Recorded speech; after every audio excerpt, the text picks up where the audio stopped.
Mani sauc Toms no Tēra šopa, un šodien pastāstīšu atkal par diskiem, kādus mēs varam izvelcēt, ar ko mēs vispār nodarbojamies, un kas ir iespējams un kas nav iespējams vispār šeit valdes telpā. Principā mēs redzam šeit kalto disku, ar ko brauc rallijā parasti, bet ir arī parastās mašīnas, ielas mašīnas, kas pārvietojas ar kaltiem diskiem, rallija diskiem visiem. Un daudzi neuzņemās viņus taisīt tikai tāpēc, ka viņi ir ļoti cieti, viņi netaisnojās tik vienkārši, viņi salūst, viņi jāmetina, bet rallijā ar metinātiem diskiem nebraucam.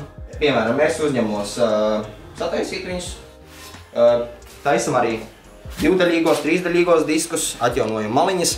Ja vajag, nomainam viņas, piemēram, bareles nomainam, sametinam bareles, iztaisnojam, pievirpojam centrus, urbjam skrūvis, pārurbjam caurumus skrūvēm.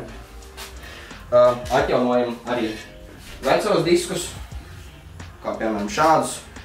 Šis vēl nav īsti atjaunots, bet šis jau top.